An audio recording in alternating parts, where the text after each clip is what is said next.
Hey everyone. Welcome to AfriHeart Stories, your go-to spot for African tales.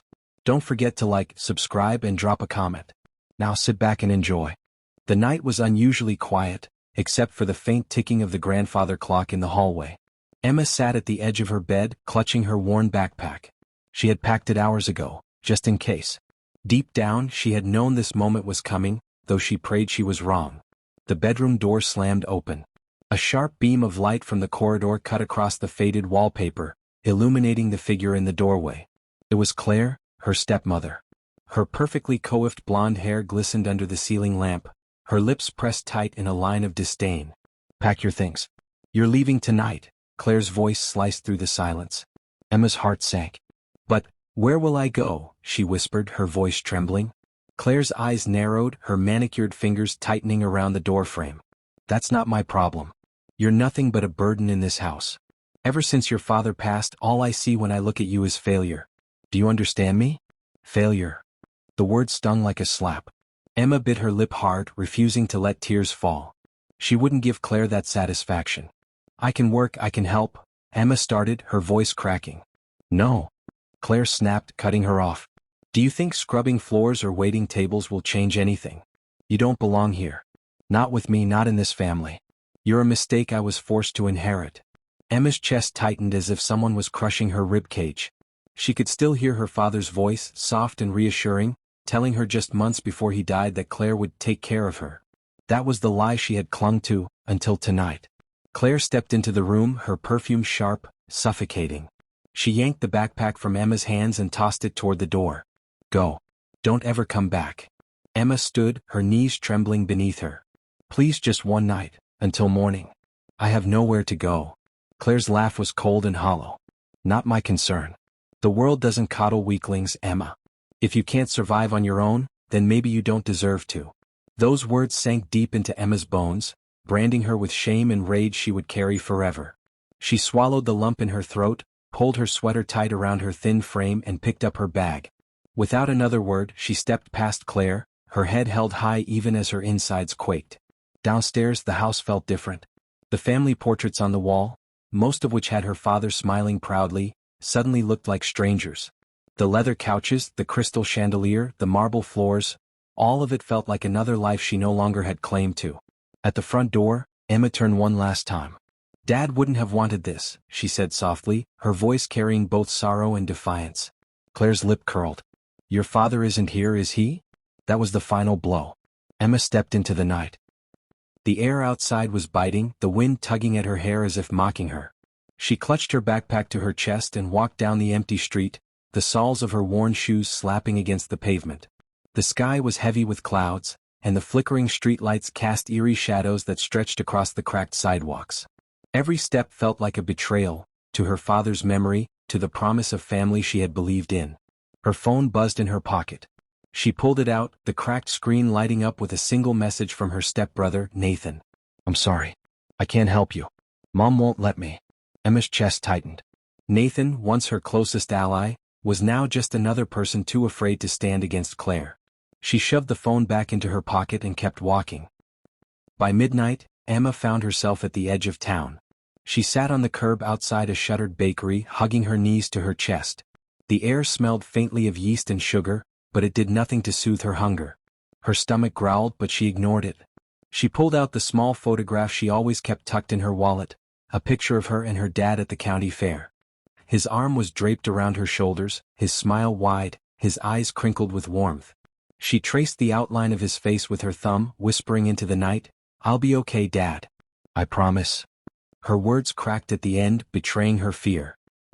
A pair of headlights swept across the street, startling her. A sleek black car slowed as it passed, its tinted windows gleaming under the streetlight. Emma froze, instinctively pulling her bag closer. For a brief second she felt eyes on her, curious, lingering. But just as quickly the car sped away, leaving only the sound of its engine echoing in the night. Emma exhaled slowly, shaking her head. "What are you doing, Emma? You're on your own now. No one's coming to save you." Her voice was steady, but inside she was breaking. Hours dragged by. The cold seeped into her bones, her fingers numb despite being shoved into her pockets. She tried to close her eyes, tried to imagine her father's embrace, the warmth of home, the sound of his laughter. But all she heard was Claire's voice, cruel and final. "You don't belong here." Tears finally spilled over. Emma curled tighter into herself, the photograph pressed against her chest, and for the first time since her father's death, she allowed herself to sob, quiet, raw, and alone. The rejection wasn't just about losing a home. It was about losing the last thread of family she thought she had left. And though she didn't know it yet, this night, the night she was cast out into the dark, would be the beginning of a story far greater than she could imagine. The night stretched endlessly. Emma walked aimlessly, her arms wrapped tight around her backpack. The city's pulse beat differently at night. Strangers with cold eyes, laughter from bars spilling into the streets, and the occasional sound of sirens in the distance. Her stomach grumbled. She hadn't eaten since morning, when she managed to snag half a sandwich Nathan had left behind. Now the pangs were sharp, almost unbearable. She wandered past a convenience store, tempted by the bright glow inside. A rack of instant noodles and steaming coffee machines called to her. She dug through her bag, pulling out the crumpled bills her dad had once hidden in her schoolbooks, just in case. $7. That was it. Emma stared at the money, her throat tightening. Should she spend it on food now, or save it for something bigger, something she couldn't yet name? Her stomach answered for her. She slipped inside the store. The cashier glanced at her with a mixture of suspicion and indifference. "You buying something or loitering?" "I'll buy," Emma muttered, grabbing a pack of noodles and a bottle of water. The total, $4.50. Almost all she had. She ate sitting on the curb outside, steam from the noodles warming her face. For a moment the world slowed. The taste was simple but comforting, reminding her of the nights when her dad used to cook the same meal after long shifts. She let the memory wash over her, clinging to it. But when the food was gone, the emptiness returned, both in her stomach and in her chest. Morning came cruelly. The sun rose, exposing her like a spotlight. Pedestrians walked past her, avoiding eye contact as though poverty was contagious. She stood, brushing dirt from her jeans, her backpack heavier than ever. As she walked, a little girl tugged at her mother's sleeve, whispering, "Mommy, why is that girl sleeping outside?" The mother pulled her child away, shaking her head. "Don't look. Just keep walking." Emma froze, shame burning her cheeks. She wanted to disappear. She wandered to the public library, a place she used to go after school. It was quiet, warm, and free. She sank into a corner chair, her head resting against the wall. She opened her notebook, a battered spiral one she always carried, and began to write. Day 1, alone. Hungry. I miss Dad.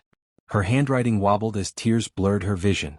She slammed the notebook shut, burying her face in her hands. The loneliness wasn't just about being on the streets. It was the realization that no one cared where she was. Not Nathan. Not Claire. No one. She whispered into the silence, "I won't break. I can't." But her voice was fragile, and deep down she wondered how long she could keep her promise. It was late evening when Emma first noticed the car. She was sitting outside the library watching people head home with bags of groceries or fast food takeout. Her stomach twisted at the sight. Then she heard it, the low hum of an engine, smoother and quieter than the usual traffic. She looked up. A sleek black Bentley glided to a slow halt at the intersection. The windows were tinted, but the faint outline of a man in the back seat was visible. His silhouette was sharp, broad shoulders, upright posture, not slouched like most passengers. Emma froze, her pulse quickening. Something about him commanded attention. He turned his head, and though she couldn't see his eyes clearly, she felt it, like he was staring right at her. For a moment time stopped. Then the light turned green. The car eased forward and disappeared into the traffic. Emma exhaled, her shoulders slumping. "Get a grip," she muttered to herself. "Rich guys in shiny cars don't look twice at girls like you." Still, she couldn't shake the feeling that his gaze lingered. The following days blurred together, exhaustion, hunger, rejection. She applied at diners, coffee shops, even a cleaning agency. Each time the answer was the same, "Sorry, we're not hiring." Or worse, "We don't need someone like you." At night, she'd find herself replaying that brief moment at the intersection, imagining who he might be. A businessman? A celebrity? Someone important enough to belong to a world she couldn't even touch? The thought both comforted and haunted her. By the end of the week, desperation gnawed at her. She hadn't eaten in 2 days. The last of her money was gone. She sat outside a diner, watching the warm glow inside. People laughed over plates of pancakes and coffee. The smell drifted out, making her dizzy. A waitress stepped outside, tossing a trash bag into the dumpster. Emma's eyes locked on it. She hated herself for even thinking about it. But hunger clawed louder than pride. When the waitress went back inside, Emma stood, her legs trembling. She opened the dumpster and pulled out a half-eaten sandwich wrapped in foil. Her hands shook as she unwrapped it. "Pathetic," she muttered, but she took a bite anyway. Tears streamed down her face as she chewed. Suddenly, a voice behind her. "Hey, what the hell are you doing?" Emma spun, panic surging. A man in an apron, probably the cook, glared at her. "Get out of here, kid. We don't feed strays." Her face burned. She shoved the sandwich back in the bin and ran, her heart pounding. She collapsed in an alley, hugging her knees. "I can't do this," she whispered. But she knew she had no choice. That night, as Emma walked through a dimly lit street, she heard footsteps behind her. She quickened her pace. The footsteps followed. "Hey, pretty thing," a man's voice slurred. She turned and saw two men staggering toward her, reeking of alcohol. Her chest tightened. She bolted, but one of them grabbed her arm. She screamed, thrashing, but his grip was iron. "Let go of me." The man sneered. "Relax. We just want to talk." Before she could respond, headlights flooded the alley. The sleek black Bentley screeched to a halt. The back door flew open and a tall man stepped out. It was him. The silhouette from the other night. His voice was cold, commanding. "Let her go." The drunk men hesitated. "What's it to you?" In 2 strides he was on them. His grip was like steel as he pried Emma free, shoving the men back. "Touch her again and you'll regret it." The men muttered curses but backed off, stumbling into the night. Emma's chest heaved. She looked up at her rescuer. His features were sharper in the light, dark hair, piercing gray eyes, and a face that carried both power and pain. "Are you hurt?" he asked, his voice low but steady. Emma shook her head, though her legs were trembling. He studied her, then extended his hand. "Come with me. You don't belong out here." Inside the Bentley, Emma sank into the leather seat, overwhelmed by the luxury. The man sat across from her, his gaze steady. "You shouldn't be on the streets at this hour," he said. Emma hugged her backpack. "I don't have a choice." He leaned back, his expression unreadable. "Everyone has a choice." She met his eyes, anger sparking. "Not when your stepmother throws you out and you've got nowhere to go." For the first time his features softened. He nodded, almost as if he understood more than he let on. "I'm Daniel," he said finally. "Emma," she whispered. Daniel turned to his driver. "Take us home." Emma's eyes widened. "Wait, you don't even know me. Why are you helping me?" Daniel looked out the window, his jaw tight. "Because once, someone helped me when I had nothing." Silence filled the car. For the first time in days, Emma felt safe. The Bentley pulled up to iron gates taller than any she'd ever seen. Beyond them stretched a mansion that looked like something out of a dream, columns, sprawling gardens, lights twinkling like stars. Emma's jaw dropped. "You live here?" Daniel didn't answer. He stepped out, motioning for her to follow. Inside, the marble floors gleamed, chandeliers sparkled, and staff bustled quietly in the background. Emma clutched her backpack, suddenly feeling out of place. "Prepare a guest room," Daniel instructed one of the staff. Emma's voice shook. I can't stay here. I don't belong." Daniel turned to her, his gray eyes steady. "You belong wherever you decide to stand, Emma. Remember that." For the first time in her life, someone wasn't pushing her away. He was inviting her in. Her heart pounded. Maybe, just maybe, this was the start of something new. Emma's first morning in Daniel's mansion felt surreal. The guest room she awoke in was bigger than her entire old house. Silk curtains draped the windows, and sunlight streamed across a bed so soft she almost didn't want to move. But unease stirred in her chest. Why would a man like Daniel bring a stranger into his home? She ventured downstairs, following the smell of fresh coffee. Daniel sat at the dining table, dressed sharply in a tailored suit. He looked every bit the billionaire, confident, composed, untouchable. "Morning," Emma said nervously. His gaze flicked to her. "You slept well?" "Yes, thank you." He gestured for her to sit. A maid set down a plate of eggs and toast in front of her. Emma's stomach growled embarrassingly and Daniel smirked faintly. "You've been starving," he observed. Emma blushed, picking at the toast. "I guess you can tell." Silence lingered, heavy but not unfriendly. Finally Emma asked, "Why me? Why help me?" Daniel set down his cup, his jaw tightening. "Because I know what it's like to be left with nothing. To be thrown away." Emma blinked. "You? A shadow crossed his eyes. When I was 17, my family lost everything. My father gambled away our fortune, and one night, he left and never came back. My mother, she couldn't handle it. She was gone a year later. I had no one. Emma's chest ached. I'm so sorry. He shook his head. Don't pity me. I learned the world doesn't give second chances, you take them. I built everything you see with my own hands. No one gave me kindness, so when I see someone who needs it, his eyes softened. I don't turn away. Emma studied him quietly. For the first time, the billionaire seemed human, broken in his own way, and somehow that made her trust him more. Life in Daniel's mansion was like stepping into another planet. Everywhere Emma turned, wealth dazzled her. Marble hallways, golden chandeliers, walls of art she couldn't even name. But alongside awe came discomfort. At breakfast, staff members hovered, ready to serve. At lunch, Emma struggled with utensils she had never used before. At dinner, her plain sweater and jeans stood out like an ink blot among crystal and silk. One evening, she sat in the library, her backpack at her feet. A maid passed by, pausing.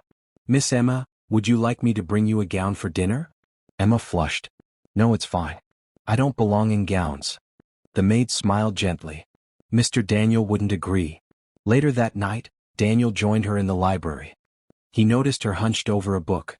You hide in here, he remarked. I don't fit in, Emma admitted. Everyone looks at me like I'm an intruder. Daniel leaned against the doorway.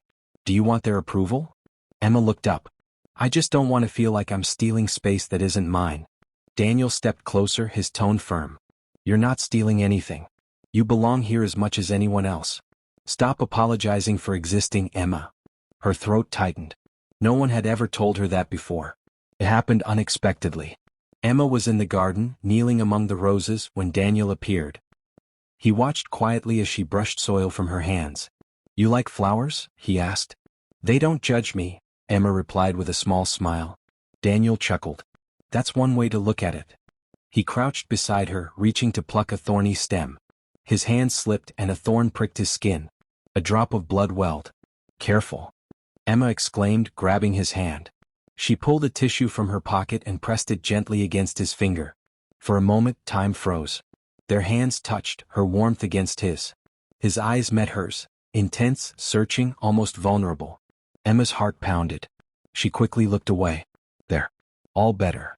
Daniel didn't move. His gaze lingered, heavy, almost dangerous. Then, with a faint smile, he pulled his hand back. You surprise me, Emma. She swallowed hard, pretending to focus on the flowers. But the air between them was charged, undeniable. That night, lying in her lavish bed, Emma replayed the moment over and over, wondering if he had felt it too. Word of Emma's new life traveled faster than she expected. One afternoon, as she strolled through a high-end boutique with one of Daniel's assistants, a voice sliced through the air. Well, look who's pretending to be someone she's not. Emma froze. Clare. Her stepmother stood near the entrance, draped in expensive clothes, her lips curled in a sneer. Emma's stomach dropped. What are you doing here? Clare laughed coldly. I should ask you the same. Last I checked, you were scrounging for food. Now you're parading around with billionaires. Emma's assistant stepped forward, but Emma raised a hand. Don't. She's not worth it. Clare's eyes gleamed. Oh, but I am. Because I know the truth. You're nothing. And I'll make sure he knows it too. Emma's chest tightened. Stay out of my life, Clare. But Clare only smirked. We'll see. As she walked away, Emma's hands shook. The fragile world she had built suddenly felt threatened. True to her word, Clare wasted no time. She managed to worm her way into Daniel's social circle, attending charity events and business galas. Wherever Emma went, Clare wasn't far behind, whispering, smiling, spreading poison. One night, Daniel confronted Emma. People are saying things, he said, his tone careful. Emma's heart raced. What things? That you're not who you say you are. That you've exaggerated your past. That you're here for my money. Emma's breath caught. That's not true. She's lying, Daniel. You know me. Daniel's expression was unreadable. Do I? I hardly know anything about you, Emma. The words cut deep. Because you never asked, she snapped, tears welling. Because no one ever cares enough to ask. Daniel stepped back, his jaw tight. I can't ignore what people are saying. Her voice broke. So you believe her over me? His silence was answer enough. Emma stood in the mansion's grand hall, her suitcase by her side. Daniel's voice echoed coldly. Until I know the truth, I think it's best you leave. Her chest ached. Daniel, please. You're making a mistake. He didn't meet her eyes. I've made too many mistakes before. I won't again. Emma's vision blurred. She wanted to scream, to fight, to demand he trust her. But instead, she lifted her chin, forcing strength into her trembling voice. Fine. If you think I'm like her, then maybe I don't belong here after all. She turned and walked out, her footsteps echoing like gunshots against marble. Outside, the gates closed behind her with a final clang. The world she had begun to love was gone. Back on the streets, Emma felt the weight of betrayal heavier than before. Hunger she could endure. Cold she could fight. But losing Daniel, after finally believing she mattered, was unbearable. She found refuge in a rundown shelter. The cots were hard, the air thick with despair. But it was all she had. At night, she stared at the ceiling, Claire's smirk haunting her. Daniel's voice replayed in her head. Until I know the truth. She scribbled furiously in her notebook. Why does no one believe me? Why do they always see me as less? One evening, a young woman at the shelter noticed Emma writing. You've got a fire in you, she said. Don't let anyone put it out. Emma's throat tightened. For the first time in weeks, someone believed in her, even just a little. And that tiny spark was enough. She wiped her tears, sat straighter and whispered, I'll prove them wrong. All of them. The shelter became Emma's new beginning, though at first, it felt like punishment. The thin mattress, the noisy nights, the constant smell of damp clothes, it was the opposite of Daniel's marble mansion. But amidst the bleakness, Emma discovered something valuable: resilience. She took on small jobs through the shelter's notice board, cleaning offices, babysitting, running errands. The pay was meager, but it was hers. For the first time, every dollar came from her own effort, not charity or pity. One afternoon, while scrubbing a cafe floor, the owner watched her closely. You work hard, he said. Most people your age don't. Emma wiped sweat from her forehead. I don't have a choice. The man nodded. People like you usually make it further than you think. The words lingered. She went home that night and wrote in her notebook, I'm not weak. I'm not what she said I am. Weeks passed. Slowly, Emma's savings grew. She bought second-hand clothes, books to study, and even treated herself to warm meals instead of stale bread. Each step felt like reclaiming a piece of her dignity. And though her heart still ached for Daniel, she promised herself, I'll build a life that no one can take away from me again. Back at the mansion, Daniel sat alone in his study, staring at a glass of untouched whiskey. His empire thrived, deals closed, profits soared, but inside he felt hollow. Claire's words replayed in his mind, she's a liar. She's using you. But another memory battled against it. Emma tending his wound in the garden, Emma's laughter when she discovered the mansion's grand piano, Emma's eyes filled with gratitude the night he saved her. He clenched his jaw. Damn it, he muttered. A knock on the door. His friend and lawyer, Victor, entered holding a file. You asked me to look into that woman, Claire? Daniel nodded sharply. Victor tossed the file on the desk. She's drowning in debt. Multiple lawsuits. And she's notorious for manipulating people out of money. As for Emma, he paused. Everything she told you checks out. She was telling the truth. Daniel's chest tightened. The truth hit him like a blow. He had betrayed the only person who had trusted him without wanting anything in return. Where is she now? Daniel demanded. Victor sighed. She's at a shelter downtown. She's doing okay. Working. Daniel's throat ached. Okay wasn't good enough. He had let her fall. And he would do whatever it took to find her, to make things right. Emma was wiping tables at the cafe when she heard the bell above the door. She turned and froze. Daniel. He stood in the doorway, sharp suit, intense eyes, but for once he looked uncertain. Vulnerable. Emma's hands trembled. What are you doing here? He stepped closer, lowering his voice. I came to apologize. Her chest burned. Now, after you threw me out like I was nothing? I was wrong, Daniel said, his voice thick. I believed lies instead of you. And I'll regret that for the rest of my life if you don't let me make it right. Tears welled in Emma's eyes, but she turned away. You don't get to walk in and fix everything with words. I know, he said softly. So let me prove it with actions. Whatever it takes, Emma, I'll earn your trust again. For a long moment, silence hung between them. The cafe bustled around them, but to Emma, the world had narrowed to just him. Finally, she whispered, Then you'll have to start from the ground, just like me? Daniel's lips curved into a faint smile. Then that's where I'll start. Daniel kept his promise. He didn't whisk Emma back to the mansion immediately. Instead, he showed up at the cafe daily, helping her clean tables, stock shelves, even scrub dishes. The staff gawked at the billionaire wiping down counters, but Daniel didn't care. One night, Emma confronted him. "Why are you really doing this?" He looked her straight in the eyes. "Because I don't want to stand above you. I want to stand beside you." Emma's chest tightened. For weeks they worked side by side. Slowly, laughter returned. The bitterness in Emma's heart began to melt. With Daniel's quiet encouragement, Emma pursued classes at a community college. She studied late into the night, fueled not by desperation but by hope. Daniel invested in her dreams, not by handing her wealth, but by being her anchor. One evening as they walked home, Emma said softly, "I used to think being with you meant living in your world. But now I see, we're building a new one together." Daniel smiled, taking her hand. "Exactly." News of Emma and Daniel's reunion spread quickly, and it wasn't long before Clare reappeared, this time angrier than ever. She cornered Emma at a charity gala, her voice dripping with venom. "You really think you've won? You're still the same pathetic girl I threw out." Emma stood tall, no longer trembling. "No, I'm not that girl anymore." Clare scoffed. "You think he'll keep you? You're disposable." Emma's gaze hardened. "No, Clare. You're wrong.